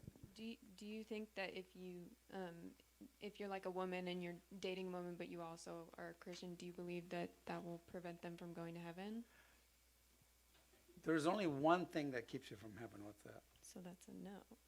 So you would say no because the only thing that keeps you from heaven is what? Is not believing in Jesus Christ, right? So there is no sin. Murder does not a sin that keeps you from heaven, right? So but on the other hand, the question is that you should ask yourself is, if you know it's wrong and you continue to do it, do you really believe in it, right? That's the question I ask. If you continually sin, you know it's wrong, right? Then do you really love the Lord? I mean, if you have a wife and you say, I love you, I love you, I love you, but you're cheating on her, do you really love your wife? No. Right? If you say you love your wife, but you do all these things that just hurt her on a regular basis, do you really love your wife, or are you an abusive lover kind of thing, right? So you really have to sit down and think, do I really love the Lord if I'm going to disobey him? And this is the question that you would ask, and Jim Doan, I just read his book. It's a great book. It's called Not a Mistake. And he goes through it, and he says, these are what, if you have a friend who's gay and is living the gay lifestyle, these are the things you do. I would heartily recommend the book. I read it in 3 days. It was just, in fact, all the kids read it too, right? So I don't think they finished it, but they got through it. And it's a very, very compelling story. He talks about how he got into the lifestyle and then how he got out of it and things like that. Yeah. So, okay, thank you. Great questions, by the way. Yeah, right there. Sorry, but all to say is that these are not people you should hate. And by the way, I want to say this. I've had pastors come up front and say, first of all, I want to apologize to all the gay people that we've not been there for you. And I was like, what are you talking about? I've been in this church for 30, this is not the church I'm in now, I said, the church I said, I've been in this church for 30 years. And whenever somebody who was gay came in, we loved them. We've never rejected them. In fact, we had these men coming to our Bible studies, and they would say, I'm gay, I'm struggling with this. We'd all come around them, we'd hug them, we'd pray with them. We were like, look, if you need an accounting partner or whatever, accountability partner, come talk to us. I'm like, we've never rejected you. I don't know where this is coming from, right? Churches are one of the best places to go to if you're willing. But now if you go and you say, no, I'm gay, but I reject what you're teaching and don't read from the Bible, then they might say, you know what, I'm sorry, we're going to keep preaching the Bible. That doesn't mean we hate you. It means we love you, right? It's, yeah. So, sorry, before I ask my question about politics and Jesus, just to address the young people who ask the questions, I highly, highly recommend Jackie Hill Perry's book, Gay Girl, Good God. Oh. We did it with our youth group years ago, and it changed completely how we think, how we view same-sex attracted people, right? Just because you're same-sex attracted does not make you gay. Right. Self-control is a fruit of the spirit. Heterosexuality is not. So to anyone in here who may be struggling with same-sex attraction, you are glorifying God by your self-control, not glorifying God by being heterosexual and messing with a lot of people. That's sexual immorality, even if it's heterosexual. So, sorry, back to my question. No, thank you. That's important. Yeah. Name of the book again? Gay Girl, Good God by Jackie Hill Perry. In 2020, social media for me was too much to handle, and I shut it all down. And I couldn't handle my Christian BLM friends versus my Christian the word social justice is not in the Bible friends, right? I had two polar opposites, both Christians, and I was overwhelmed, and I turned off the TV, turned off social media. I've been living under a rock. I never heard of AB 2223 till right now that you mentioned this. My defense for shying away from politics and turning off all sound was both sides are wrong. My BLM Christian friends protesting are wrong, and my people over here making videos about social justice is not in the Bible, they're wrong. Both of them are wrong, and my justification, and I want your wisdom on this, is Jesus entered the earth in a time of political upheaval. Absolutely there was oppression. His people were oppressed. Peter was a zealot. They were, right, he had all kinds of variety in his disciples. Some were ready. We can make a parallel between Peter and like American, Simon also. Second Simon Amendment zealot, Christians, right? But Jesus made it a point that this is not my world. This is not my kingdom. A time is coming when there will be perfect justice. That will be the day of the Lord. So that was my, how I copped out of anything, out of supporting this friend, supporting that friend. I thought, nope, everyone's gonna have their day coming. The corrupt cops who are killing black people and the people, both spectrums, right? They're gonna be called to justice on that day. That was my way of saying, there's no point to this. Why protest for this group or why anti-protest for this group? Both groups are gonna receive perfect judgment on that day. So So great question. So first of all, and I really have a whole talk on this, but I'll try and give you a summary. First of all, God cares about rights. There are multiple verses in the Bible that says, do I not care about the rights of the poor, the rights of the suffering? Do I not care about the rights of the innocent? And just verse after verse after verse. So God cares about rights, number one. Two, Christians are the ones that brought our country to where it is today. There's not in most cases, almost every good law that you see, the law that, were you here last week? Okay, so last week I talked about it. I said, I ran to, and you guys will hear it again. And it's good, you guys should memorize it because I want you to be able to talk to your pastors about this. I ran to a pastor that said, I don't think we should be involved in politics, right? And I said, well, so that means you believe that child prostitution is okay. And he said, no, I don't believe so. I said, yeah, you do. You believe child prostitution is okay. In fact, you also believe that elder abandonment is okay. And he said, no, why would you think that? And I said, well, here's why. I said, elder abandonment, child prostitution, gladiatorial combat, slavery, the killing of twins, the immolation of widows. In India, they would throw widows into the husband's funeral pyre and burn them to death. And in Africa, they would kill twins. Kidnap brides. In Scandinavian countries, you would kidnap a bride, force her to marry you. Death games, basically you play a game and the losers are killed, right? And I said you could go all through that, even the prevention of cruelty of animals, right, the SPCA, and the prevention of cruelty to prisoners. All these laws came about and thousands of them, I've only listed a few, there's a whole bunch more in the book. Thousands of these laws came into being because Christians said, this is unjust, and we need to do something about it. And they got involved in politics. And most of the time, they were getting involved in politics with a king, half the time, and then the rest of the time was where they went through the legislative system. And then he says, well, I think we just need to preach the gospel. I said, no, here's why. Because the gospel was preached for 200 years in two of the most Christian countries in the world, and it was preached every week in England and the United States, and slavery still continued. It wasn't until a group of men in England, a pastor named John Newton, and a man named Wilberforce and Thomas Clarkson went and said, we have got to change this. So they gathered in St. Mary's Wilnot Church, and they created this force to go out, and they were joined by a bunch of other people, and they went out and they changed England, and they banned slavery. It took them 40 years to go through the political system to ban slavery in England. And then it came here, and there was a group of men, as I said, it was preached for 200 years here, and still slavery continued. A group of men and women got together in a church, and they said, this has got to start, and they started a new party, and it was called the Republican Party, founded in a church. Then only slavery was stopped.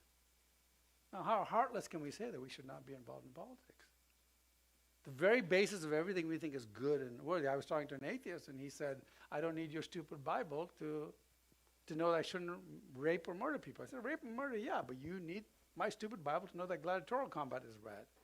You need my stupid Bible to know that kidnapping women and forcing them to marry you is bad. He goes, no, I don't. And I said, and I gave him the list again.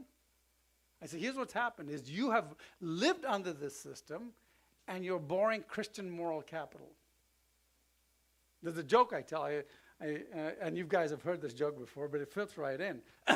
The joke, and I usually start the sermon with that joke. I say, there's a group of scientists that came to God and says, oh, we don't need you anymore. We've discovered how to create life. And God says, oh, yeah, really? Well, show me. And they said, okay. So they gathered everybody. He says, we're going to have a big showdown. He says, we'll have. So everybody goes down to the OK Corral. They're going to big showdown. And thousands of people there, millions of people watching on TV. And the scientist says, okay. And God says, okay, let's show me how you're going to create life. And the scientist bend down, pick up some dirt. And he goes, get your own dirt. That's mine. I made that. And the point is, I'm telling the atheists, get your own morality. This is God's moral capital that you're borrowing. You think it just comes out of the ether. No, it comes out of the Bible. You need the Bible not to do all these things. Not rape and murder, fine, because society won't function that way. But society functions fine with slavery, fine with killing twins, fine with kidnapping women. Right?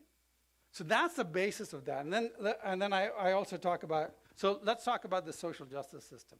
And I teach a class. In fact, I'm teaching it in La Mirada on Saturday before the meeting. I have to drive back. And basically what I'm going through is I'm going to go through this whole concept. If you guys need to leave, you can, but I think this is an important part. I teach something called rights. What are rights, right? And the first thing I say is, where do we get our rights from? And the only place we can get our rights from is I can't give myself rights, right? I don't get rights from the government. And I play a game with people. I say, I ask everybody, do you have constitutional rights? Everybody raises their hand. And I says, no, you don't. I says, you don't have constitutional rights because the Constitution doesn't give you any rights. If you read the Constitution, you'll see that there's not a single right it gives you. It's a list of negative rights. It's a list of rights that the government does not have.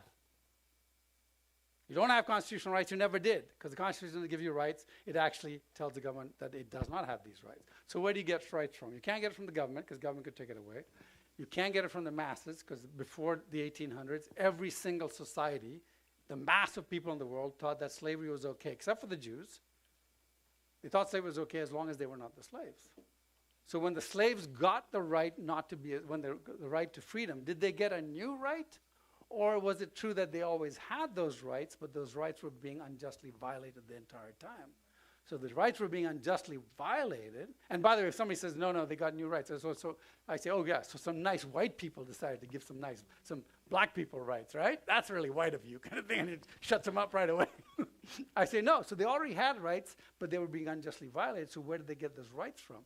Who's the only person that can give you a right? Can I tell Steve that he has to treat you equally? No, because I have no authority over Steve. So who can tell the slave owner that the slave owner has to treat the slave equally? Who can tell the Nazi that he has to treat the Jew equally? Somebody has authority over the slave owner, the slave, the Nazi, and everybody. And who's the authority over all mankind is the Creator. And there, notice I just got there without using the Bible. This is logic and reason. And that's why in the Declaration of Independence we hold these truths to be what? Self-evident. Because you can arrive at that conclusion in yourself. But that passage, in fact, if you go through the Declaration of Independence, where did it come from? People say from the Enlightenment. No, it's because for 200 years before the Declaration of Independence was written, pastors in pulpits just like this were writing that rights come from God, and only from God. The Magna Carta, right? All these things, rights come from God. It was there. It came from the pastors. The political concept came from the pastors, and it was implemented in the Declaration of Independence. Now, the question, though, is what is a right? Somebody says, well, I ask people, is healthcare a right? And they're like, yeah. Other people are, no, it's not a right. So I play another game, and I flash on the screen. I say, in fact, I have all this here, but it's quicker for me to say it. I flash a gun on the screen. I say, we're going to play a game. I'm going to show you something on the screen. You tell me if they're right or something else. Flash the gun on the screen. Everybody says it's right because I'm with usually a Christian audience. I go, no, folks, that's a gun. And they all laugh. Right? And then I flash. I said, but there's a right related to that. And then they go, yeah. What's the right? The right to bear arms, right? I go, yeah, you have a right to bear arms. You have a right to self-defense, right? Okay. Then I show up, put up freedom of speech. I say freedom of speech. I say, is that a right? Some people are not sure because I fooled them the first time. I go, yeah, that's really a right. That really is a right. Then I put up a printing press. I say, is that a right? And they say, no. I said, but I can't have the freedom of speech without a printing press. For those of you who are kids, we used to make newspapers on these printing presses. Don't know what that is, right? So I said, you can't have a right without a printing press. You can't exercise your right. He says, but are you entitled to be given a printing press? When you're born, you automatically get a printing press. Does everybody, your neighbors have to chip in money to buy a printing press? No. But how do I exercise my freedom of speech? Well, I have to buy my own printing press. So I said, go back to the gun. Is the gun a right? No. You have a right to bear arms. Are you entitled to be given a gun when you're born? No. You have to buy your own gun. Right? So then I say, what's the difference? Rights are things that God gives you. The something else, the gun and the printing press, are what we call goods and services. Goods and services are the product of somebody else's labor. Anytime something's a product of somebody else's labor, it's a good or a service. Now here's the problem. If I say a good or a service is a right, where am I going to get those goods or services from? If I say education is a right, where do I get the education from? Do I capture a bunch of teachers, enslave them, whip them until they give me a good education? No, of course, we can't do that. So what we do is we enslave 30% of we enslave everybody, take 30% of their income and pay to people who haven't paid for their education. So education is not a right. You have the right not to be stopped from an education, but you have to pay or get your own education. Right? Same thing with healthcare. Where do I get the healthcare for? Anytime you take a good or a service and you allocate it as a right, you are actually taking away rights from people because you're forcing them to give up something that's not theirs. Right? So then the question is, how do I then solve this problem of charity? Right? Now, of course, you know in the Bible, the Good Samaritan, the story of the Good Samaritan goes like this. The Good Samaritan sees a guy standing up. This is where everybody gets, the whole idea of charities and orphanages all come from Christianity. There were no charities before Christianity. Charities for people they weren't related to. No orphanages before Christianity. No medical hospitals for people before Christianity. Why, so the guy's walking down the street, he sees the guy sick, he picks him up, he takes him to the innkeeper, he tells the innkeeper, please take care of him, and here's half the money. When I come back, I'm going to gather the IRS. They're going to beat up all your neighbors, collect money from them, and pay you the other half of the money. Doesn't say that. What does he say? He says, I'll pay the other half of the money. So Jesus said, you take care of the poor, not force your neighbor to. There's nowhere in the Bible where anybody's forced to take care of anybody else. Right? So what do? We're supposed to take care of the poor. Now, how do we take care of the poor? Well, we've done a very good job of it until the government came around. And not only are we doing such a good job of it, our job, taking care of the poor, is 6 times more efficient than the government's job. For every dollar you give the government, 85 cents goes to the government. Government pension, government pays. I was talking to a guy who is running for office. I said, so this is, and he goes, oh, you're very generous. I said, what? He says, it's probably more like 6 cents goes to, 6 cents goes to the poor person, because I was saying 15 cents goes to the per person, right? He says, why? Because the government, your pensions, buildings, special programs, junkets, travel, whatever, right? It's going to go there. But on the other hand, you go to a charity, and almost 85 cents goes to the poor person, not to the charity. 15% stays with the charity, the other half. And if the charity's not doing that, just stop giving to them, right? Try stopping giving to the IRS. You'll need the charity, or your kids will need the charity, right? So that doesn't work either. So this is where it all works. Let me throw this thing, and I'll wrap it up with the social sciences. A quick story. I was on the radio. I used to do a lot of radio shows. I guess I'm doing them again today, because with EBLM, our new, I've been on, in the last few months, I've been on 20 radio shows. But this is before, when I first came out with the book, I was on these radio shows, and I was in a radio show in New York, and this guy was a liberal, and normally I don't go on liberal radio shows, because it's what's the hassle, right? So I'm on the radio show, and I'm supposed to be on 20 minutes. He ends up canceling all his appointments and having me, all his other guests, and keeping me on for 3 hours, right? Because he's getting calls and calls and calls. Why? Because they're all liberals and they want to beat up on me, right? So they're all calling and beating up me. And halfway through the call, but he's nice and he lets me have the last word, so it's kind of fun. I'm enjoying it. Halfway through, this lady calls up and says, you're a mean-spirited, evil, cruel, wicked person. I said, why? He says, because you think the church can take care of the poor. I said, why? What's wrong with that? She said, well, Last week, I was at my hospital, and they had the latest MRI, the latest CAT scan, the latest equipment. You think your church can do that? I said, can I ask you a question? She goes, what? I said, what is the name of your hospital? Long silence. I said, ma'am, can you tell me the name of your hospital? Long silence. The host says, ma'am, will you tell Mr. Mom the name of your hospital? Because he's laughing. He knows exactly how this is going to end up. And she goes, St. James, but that's not important. I'm like, ma'am, that hospital was founded by Christians. It was started by Christians. In fact, the reason why it's not run by Christians is because they have abdicated their role to the government. Right? We have all the technology. I grew up in Africa, and the best hospitals were the missionary hospitals. Okay, so let's go to social justice. So what is social justice? Social justice is false because there's only one type of justice, and that's moral justice, God's justice. So when social justice people come through, and they've listed them, there are some real social justice issues, but most of them are women are paid less than men. Turns out there's a 5% difference. It's not that much. And most of that is attributed to the fact that women take breaks in their career, and they come back. And when they take a break in their career, it really affects their experience, right? And two, men know that women are going to take breaks in their career, so they're going to be less likely, right? So that's number one. So do you have a right to force somebody to pay somebody more? And here's the other thing. I always laugh. I said, they're like, oh, women get paid 80% what men get paid. I said, look, I'm a greedy capitalist. If I think I can hire a woman for 80% of what a man is doing and she'll do the same job, I would only hire women because that's 20% more profit for me. But we don't see that. So that's obviously not true. So that's one. Secondly is minimum wage. The minimum wage is, we need to have social justice minimum wage. The minimum wage was designed by racists. Back in the 1930s, the African-American community was thriving. Height of racism. They were thriving. They were doing well. In fact, 6 of the airplanes in the airport in Birmingham or Oklahoma were owned by black people, right? They were thriving. Why? Because the blacks would go to a racist owner. Let's say you're a racist owner of a construction company. And a black person comes up and says, look, I'll do your bricklaying for half the price of the white man.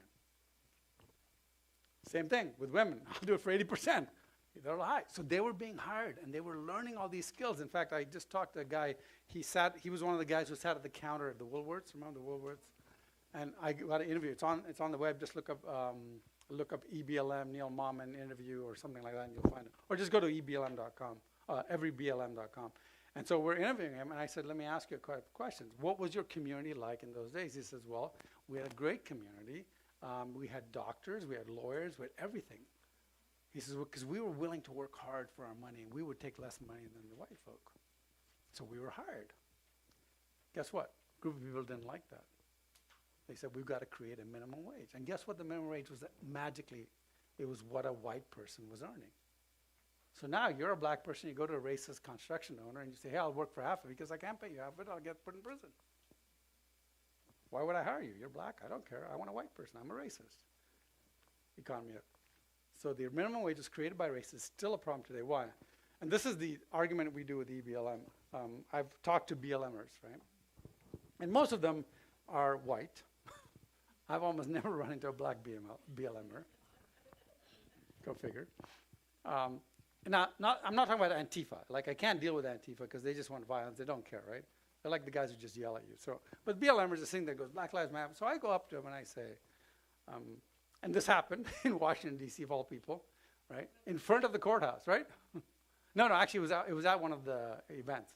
So I go up to them and I say, hi, can I ask you a question? I said, do you care about Black lives? They said, yeah, we do. I said, well, we care about Black lives too. And I'm wearing my EBLM shirt. I said, let me ask you a couple of questions. Do you mind if I ask you? Yeah, sure.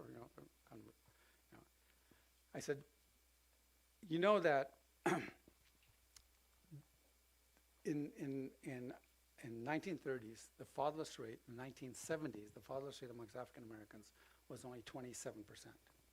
That means the number of kids born in fatherless homes or single-parent homes was 27%. I said, today it's 72%. Do you know why? No. I said, I'll explain why. Because in 1970, Lyndon Johnson said he wanted to convince the blacks to vote for the Democrats. And so he created this plan of welfare, his welfare plan, Marxist-based. And he implemented the welfare plan. And guess what? The welfare plan gave you more money if there was no father in the home. Now, I love this when it happens. Like, I write that down, and then I go run into somebody who says, oh, my goodness. Now, this doesn't happen at the BLM. I actually ran into a black lady, and she said, oh, my goodness. Yes, let me tell you about it. She said, she's like my age, right? And she's in the 70s. She's a kid. She said, my aunt would get calls from the welfare, because back then it wasn't all done by computers. The welfare person would come visit your house. And the welfare person would say, hide your husband's shoes. Because if there's no husband in the home, or lie, if there's no husband in the home, we will give you more money. And she said, I'm not doing that. And the welfare person was pressuring her to kick, and she said, or get rid of your husband, kick the husband out of the house. There was a concerted effort to kick the African-American father out of the home. So today there's a 72%. I said, as a result of that, what do the kids do? They get involved in gangs because they're looking for the father figure. The women get sexually active at a younger age. They're looking for a father figure. There's gangs and violence feed into them. I said, this welfare system gives you fatherless homes. Do you care? Do those fatherless black lives will matter to you? And they said yes. I said, okay, let me ask you another question. Because of those gangs and violence in the inner school, now the inner school, back in the 1930s, the literacy rate of African Americans was 70%. Today it's 18%.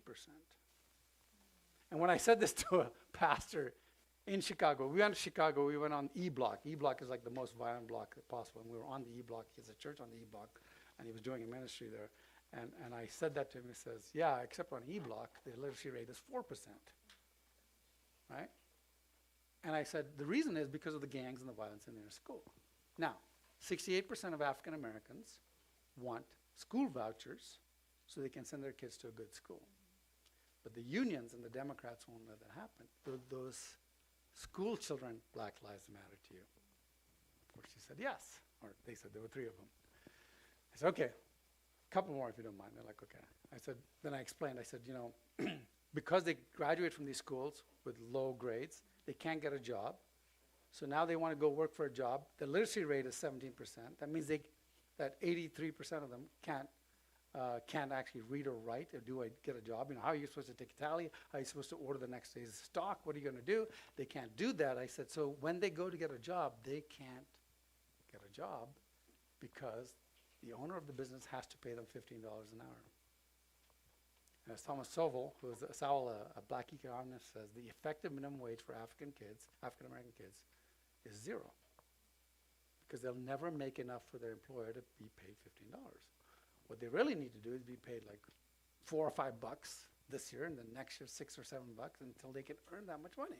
Because I can hire you for $5 if you're just moving stuff around. But if I'm going to pay you more, you better be doing a position of responsibility. They can grow into that position.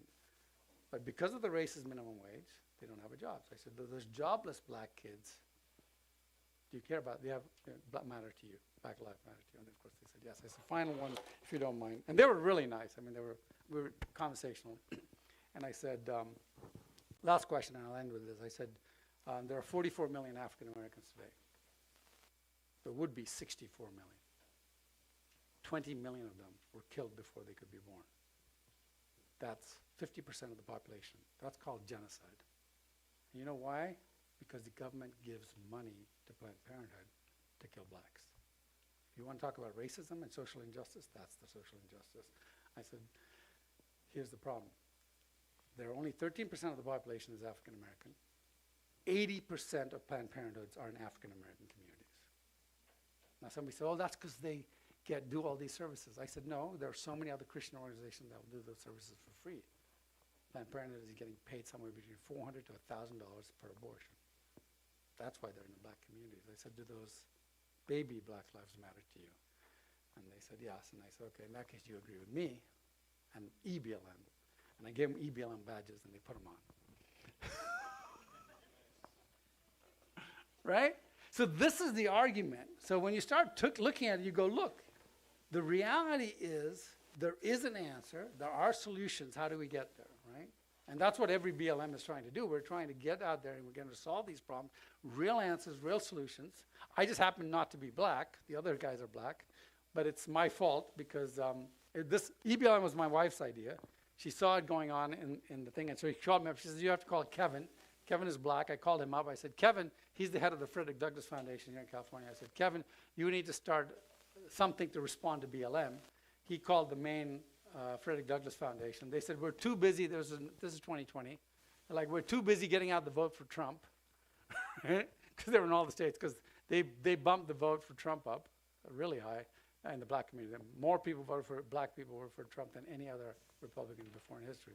And that was because of Frederick Douglass Foundation. So they said, we're too busy getting the vote out for Trump. You and Neil needs to start it. So Kevin calls me up. He says, I guess you and I are doing this new group. And I said, Kevin, I don't know if you've looked, but I'm not black.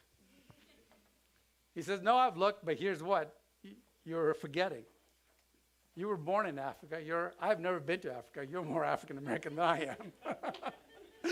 So I said, okay, I'll take that. And so that's how it started. But that's so the answer is, so when you look at those social justice issues, you realize they're not social justice issues. The real issues are moral justice issues. And those moral justice issues actually solve the problem. Everything on the EBLM site, you know how we came up with our motto for EBLM is, I always black out on the things I came up with is real justice from, oh, thank you. By the way, these are the cards. How many of these do we have? We got like 30. So everything I just told you about talking to EBLM is on this card. Yeah, well, leave them in the back so people, yeah, so if you want them, she'll have them. Just go back there and get them. She'll give them to you. We have a bunch of these. I just printed it in 5,000 more, so we have a lot of these. So our motto is real justice from womb to tomb. So pro-life. You'll see in our logo, you'll see the baby's feet in the logo and the umbilical cord right there by the toe. So real justice from womb to tomb. There's the tombstone. And traditional family, active fatherhood, free markets, educational choice, criminal justice reform, because there are bad cops, and nonviolence. Now, if you go to the BLM website from about 2 years ago, everything here is the opposite of what they have on their site. They're against nuclear family. They're against, they're not pro-life. Right? They're Marxists, no free market. And then they're for violence, right? So you just go through that list, and then you'll say, okay, so what is the real solution? There are right answers and there are wrong answers. The question is, how do you winsomely give the right answers to people? And we say, we call this the Aikido technique. And it works in everything else. So the Aikido technique, Aikido, if you know anything about martial arts, which I don't, but Kevin is a martial artist, is where you take the enemy's force and you redirect it. So if somebody punches you, rather than blocking the punch, you just redirect it that way. So all the energy goes that way, and then he goes that way, and then you move him down and trip him, right? And then you try to do it without hurting him. So Aikido is you try to disable the enemy without hurting the enemy. And so all our things are like, do you care about Black lives? Yeah, we care about it too. Right? So that's what we do. And the idea is basically you can do that even in Christianity. So when you engage with people, do you care about this? Well, yeah, I care about this, but how much do you care about this? It's the same thing with homosexuality. Do you care about your homosexual friend? Well, then love him, take care of him. Now, if he knows you and trusts you, then do you care that he's going to die young? Well, how do you reach out to him? How do you minister? Things like that. We have gone really long. I guess we should end there, because if you want to talk to me, come on up. Thank you very much. Thank you. Let's close in prayer. So, dear Lord, thank you so much that you're an awesome God and you have the answers. It's just a matter of studying and looking and thinking, Lord. And we pray that we'll be able to disseminate this information to people, and we'll be able to bring about your desire, your laws, because we know that your laws are there to protect people and care about people. In Jesus' name I pray, amen. Thank you. We have flyers. Yeah, come to the VAC. You've got to watch that movie and hear Trevor Loudon speak.